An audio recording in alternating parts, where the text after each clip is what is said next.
నమస్కారం వార్తలకు స్వాగతం. ముందుగా ముఖ్యాంశాలు. టీడీపీ లీడర్ ప్రెస్ మీట్, పలు అంశాలపై వివరణ.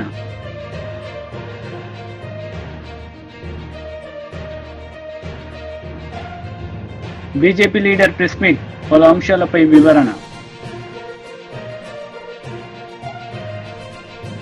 టీడీపీ లీడర్ మీడియా సమావేశం నిర్వహించారు. ఈ సందర్భంగా పలు అంశాలపై ఆయన మాట్లాడారు. రాష్ట్రంలో అన్నా క్యాంటీన్స్ ఆగస్ట్ 15న స్టార్ట్ చేస్తున్నాం.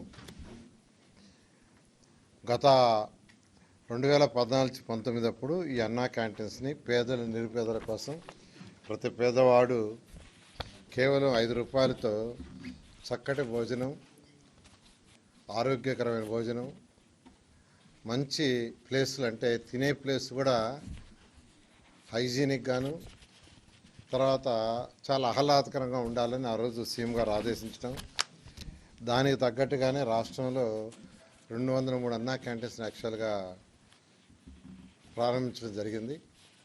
వాటిల్లో అంటే 203లో 183 యాక్చువల్గా వర్కింగ్కి వచ్చినాయి. దాదాపు ప్రతిరోజు 2,25,000 మంది భోంచేస్తున్నారు. 2,25,000 మంది. అటువంటి అన్నా క్యాంటీన్స్ని గత ప్రభుత్వం పూర్తిగా మూసేసింది. వాళ్ళు చేయదలుచుకుంటే రూపాయికి ఇచ్చిండొచ్చు, అంటే మేము 5 రూపాయలకి ఇస్తే రూపాయి కూడా ఇచ్చిండొచ్చు. కానీ ఒక కక్ష సాధింపుతో ఆ ప్రభుత్వం చేసింది. అయితే మళ్ళీ అన్నా క్యాంటీన్స్ని ఓపెన్ చేస్తామని సీఎం గారు చెప్పడం, దాని మీద యాక్చువల్గా క్యాబినెట్లో కూడా మొన్న డిసైడ్ చేశారు. ఈ అన్నా క్యాంటీన్స్ సంబంధించి ఈ మున్సిపల్ శాఖ ఆల్రెడీ టెండర్లు, అంటే ఈ అన్నా క్యాంటీన్స్లో కొన్ని అన్నా క్యాంటీన్స్లో సెక్రటరియట్లు పెట్టారు, కొన్ని అన్నా క్యాంటీన్స్ని గోడౌన్లుగా పెట్టుకున్నారు, కొన్ని అన్నా క్యాంటీన్స్ని బ్లీచింగ్ పౌడర్ వేసుకోవటానికి పెట్టుకున్నారు. ఇట్లా రకరకాలుగా అన్నా క్యాంటీన్స్ మొత్తాన్ని నిర్వహణ చేశారు. దాంట్లో ఉన్న ఆ డైనింగ్ టేబుల్స్ అన్ని తీసేశారు. కొన్ని దగ్గర ఆ డైనింగ్ టేబుల్స్ తీసి మిదిపైన వేస్తున్నారు. నేను ఈ మధ్య కొన్ని దగ్గర విజిట్ చేస్తే వాటికంతా కొన్ని మరామతులు చేయాల్సి ఉంది. దానికి టెండర్లు ఇచ్చాము. కొన్నిట్లో వర్క్ స్టార్ట్ అయింది, కొన్నిట్లో వర్క్ జరగబోతూ ఉంది. బహుశా ఈ వర్క్ అంతా నెక్స్ట్ మంత్ ఆగస్టు 10కి పూర్తి అయ్యేటట్టుగా ఆదేశించాం. ఆగస్టు 10వ తేదీకి కంప్లీట్ కావాలని.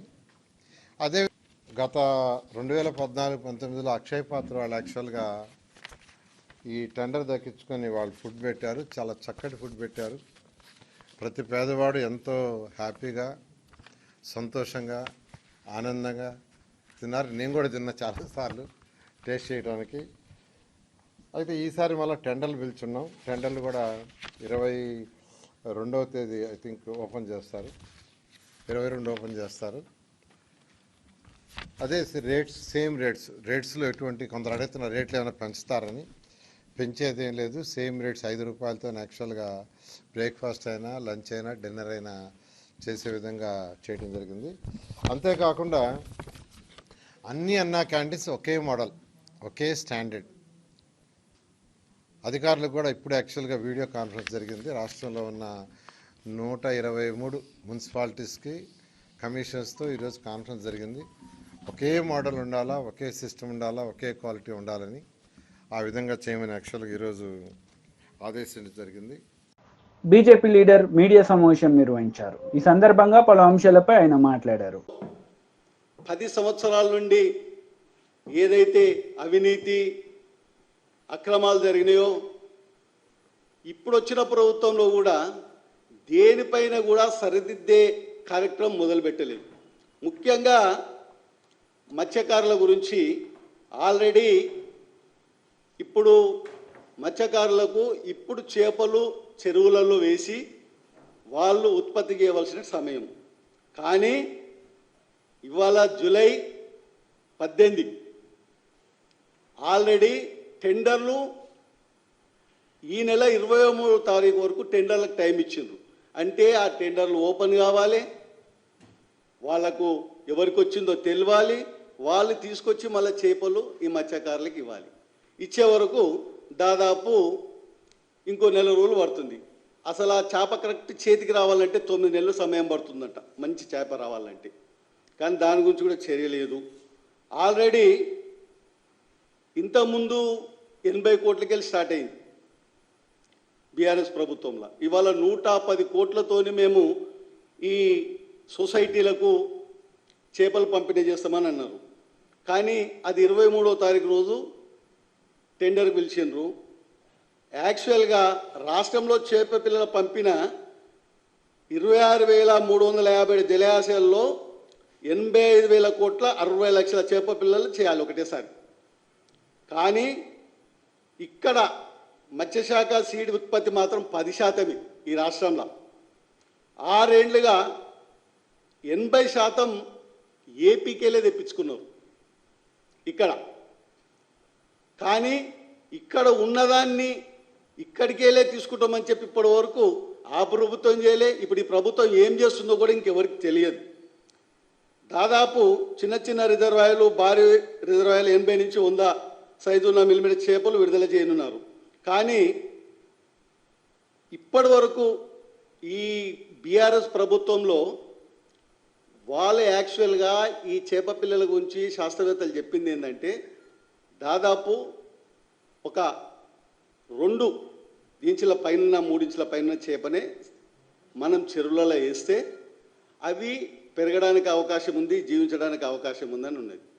దాన్ని కూడా వాళ్ళు ఒక రేట్ ఫిక్స్ చేసిండ్రు. ఏమని?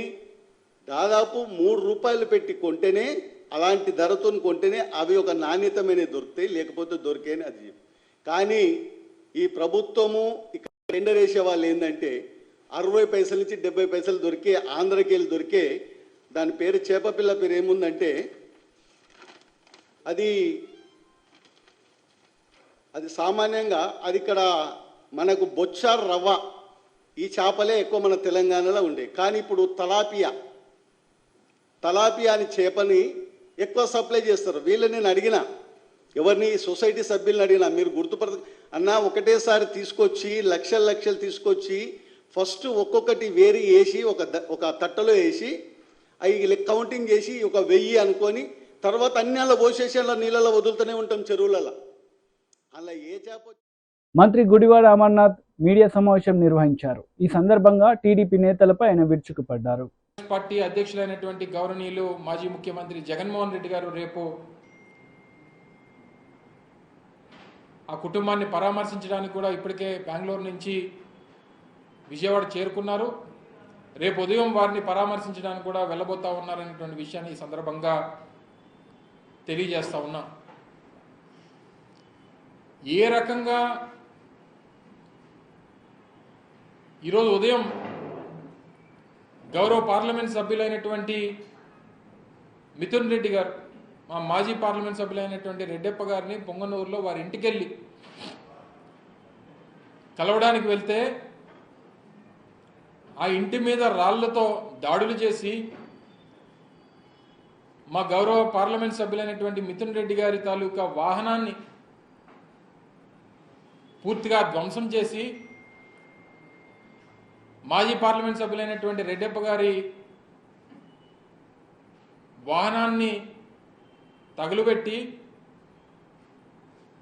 అక్కడికి వెళ్ళినటువంటి కొంతమంది పత్రికా సోదరులు కూడా మీద కూడా గాయాలైనట్టుగా మాకు సమాచారం వచ్చింది.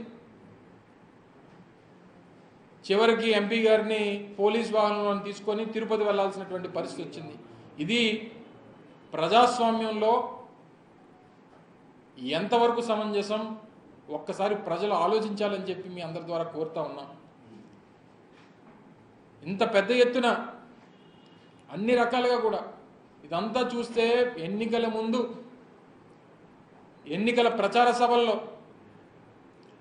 కూటమి పార్టీలకు చెందినటువంటి నాయకులు మాట్లాడినటువంటి మాటలను ఒక్కసారి గుర్తు చేసుకోమని చెప్పి కోరుతా ఉన్నా.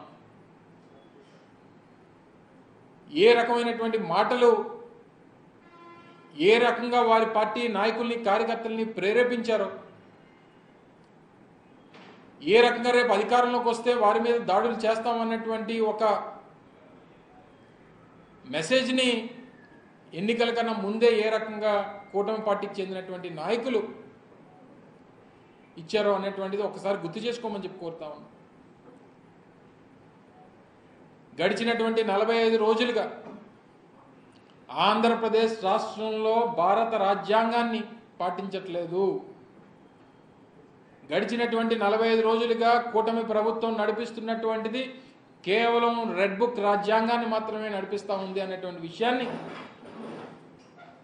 ఈ సందర్భంగా మీ ద్వారా ప్రజలకు తెలియజేస్తూ ఉన్నాం. దానికి అనేక ఉదాహరణలు, ఇందాక నేను చెప్పినట్టుగా అనేక ఉదాహరణలు మనం చూడొచ్చు.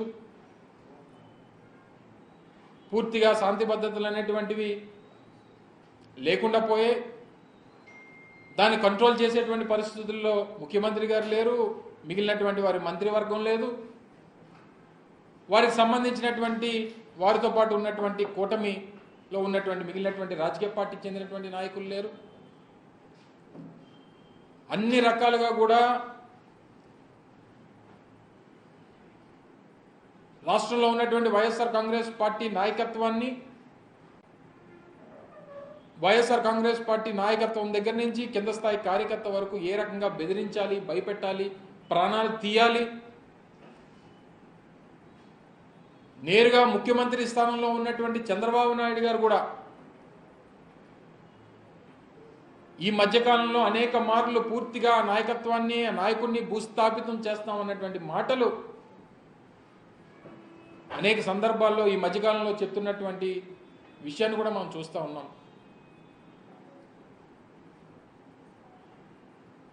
ఈరోజు ఇన్ని కార్యక్రమాలు జరుగుతున్నప్పుడు వారేమో ఈరోజు శాంతి భద్రతల మీద శ్వేతపత్రం ఏదో విడుదల చేస్తున్నట్టుగా వార్తల్లో చూడడం జరిగింది. గడిచినటువంటి 45 రోజులుగా వారి ప్రభుత్వం వచ్చిన తర్వాత జరిగినటువంటి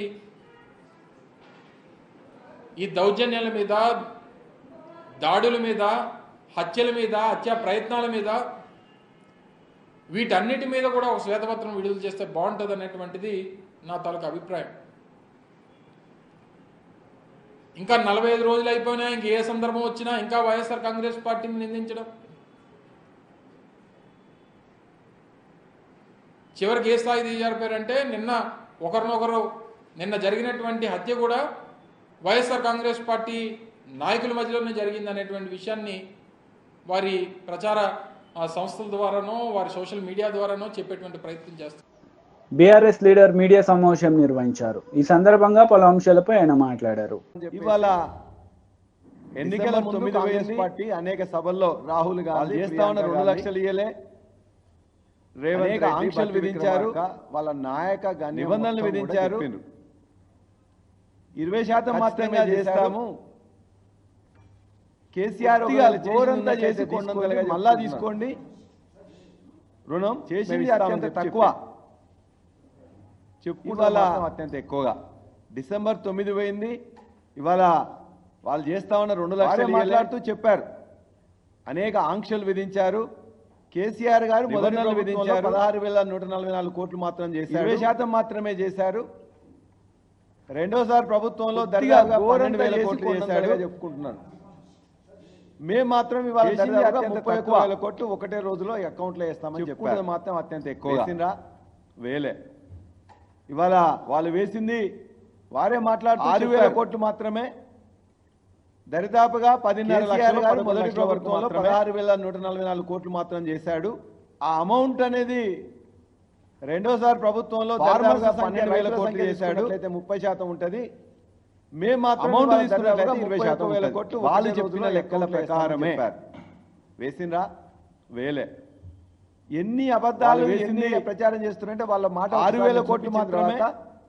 నేను దరిదాపుగా 16,000 కోట్లు మొదటిసారి కేసీఆర్ గారు చెల్లించారు, రెండోసారి 12,000 కోట్లు అమౌంట్ అనేది అని ఒక దగ్గర చెప్తున్నారు. ఫార్మర్స్ సంఖ్య దగ్గరికి వచ్చేసరికి అంత కాదు, తక్కువ చేసింది చెప్పి, అంటే వారే పరిపరి విధాలు తీసుకున్నట్టు వాళ్ళు చెప్పిన లెక్కల ప్రకారమే.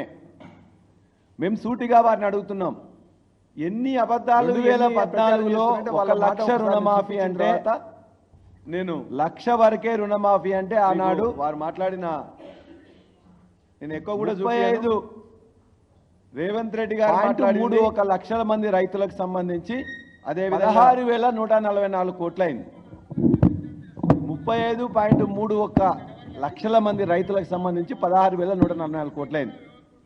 మాట ఇచ్చిండ్రు కేసీఆర్ గారు, ప్రతి వాళ్ళకు కూడా అకౌంట్లో వేసిండ్రు. అది రేవంత్ రెడ్డి గారు వారు మొత్తం కూడా మాట్లాడుకుంటూ 16,000 వేసిందని చెప్తున్నారు. మేము మాట ఇచ్చినాం, వేసినాం. ఎక్కడ మోసం చేసినాం?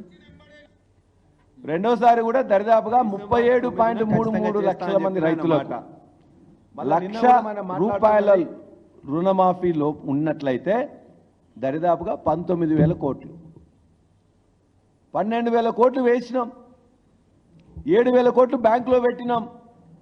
మీరే ఎలక్షన్ కమిషన్ పోయి కంప్లైంట్ ఇచ్చిండ్రు కదా.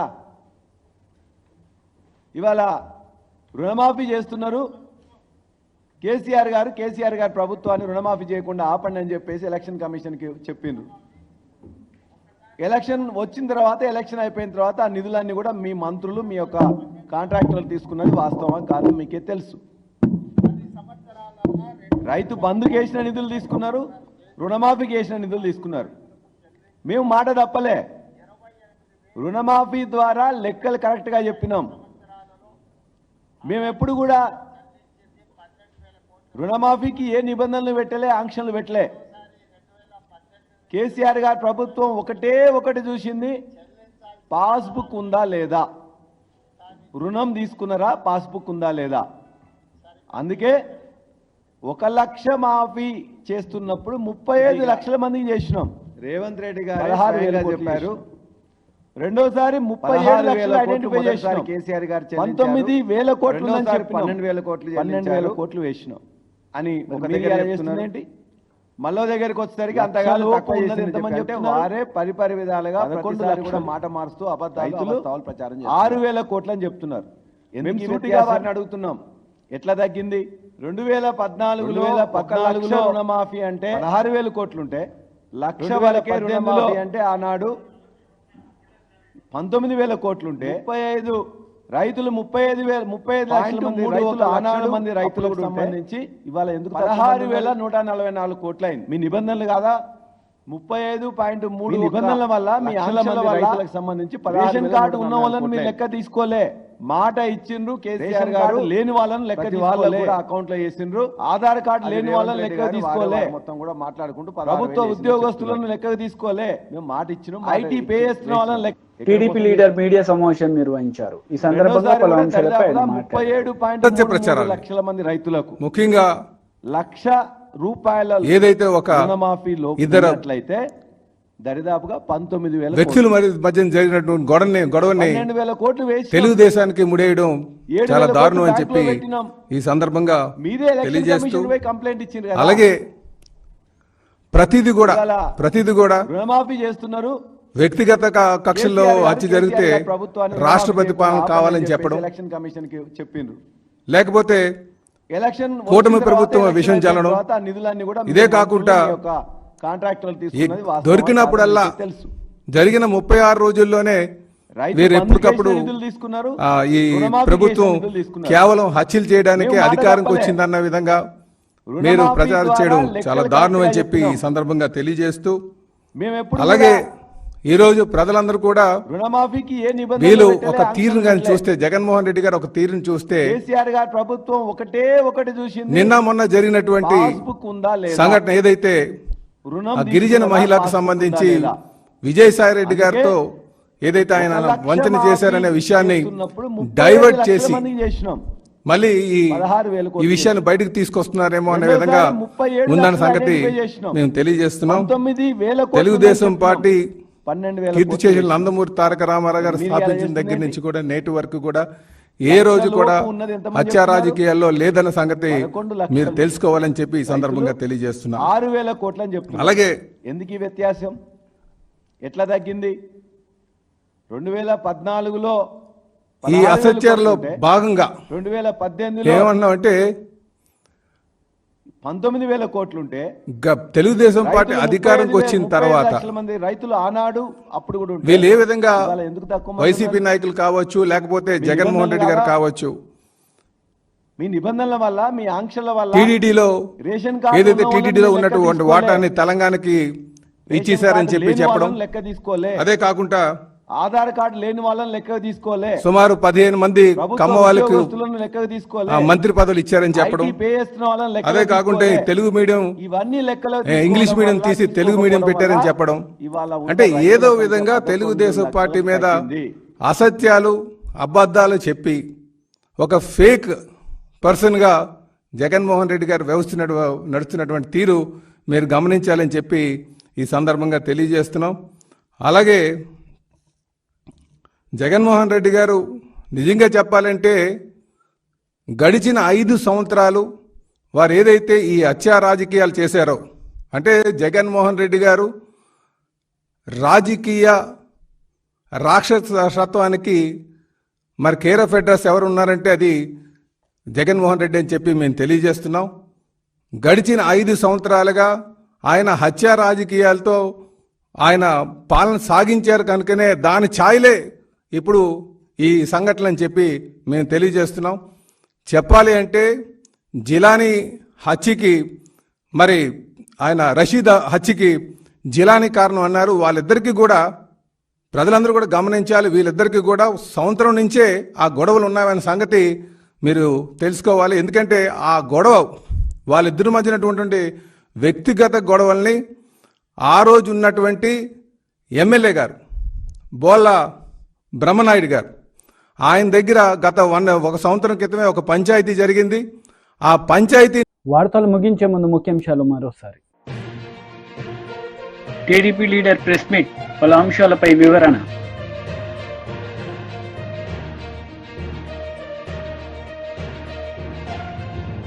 బీజేపీ లీడర్ ప్రెస్ మీట్, పలు అంశాలపై వివరణ.